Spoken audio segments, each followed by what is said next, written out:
נמצא רק עם מכנס קצר, והוא בלי חולצה. יש לו כיפה, בלי חולצה ועם מכנס קצר. הוא יכול לברך או לא יכול לברך? לא. הוא יכול. יכול לברך. למה? כי יש לו חציצה, המכנס זה חציצה, אמרת הלב. נכון, יש לו חציצה בין הלב לערווה, הלב לא רואה את הערווה. הערווה מכוסה ויש חציצה בין הלב לערווה. זה נקרא שהלב לא רואה את הערווה, כי יש חציצה.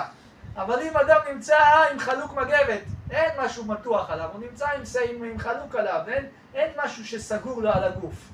הוא נמצא רק עם חלוק עליו, אין מתחת כלום. הוא יכול לברך, כולו מכוסה, אבל יש לו רק חלוק עליו, זה לא משהו שתפוס לו על הגוף. הוא לא יכול לברך, זה נקרא שהלב רואה את הערווה, אין חציצה, דבר הבנתי? כאילו אין משהו ש...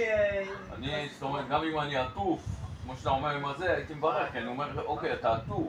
יפה, אתה עטוף, אבל צריך שיהיה משהו שתופס, שצמוד לגוף בין הלב לערווה. זה שהאדם, לדוגמה, אדם עטוף בשמיכה. אדם שם עליו כולו שמיכה. אבל אין לו משהו שסוגר בינו לבין הערווה. זה נקרא שהלב רואה את הערווה. כן, הגמרא בברכות אומרת.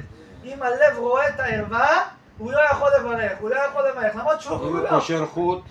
חוט. אם הוא יקשור חוט זה בסדר, אם הוא קושר חוט וזה, אז הוא עשה, זה נקרא, כן בדיוק, הוא עשה חציצה בין ליבו לבין הערווה, הוא עשה חציצה בין ליבו לבין הערווה. אני תמיד, אם הייתה לי שמיכה הייתי מתעטף. אז יפה, אתה יכול להתעטף, אומרת הגמרא, אבל מקסימום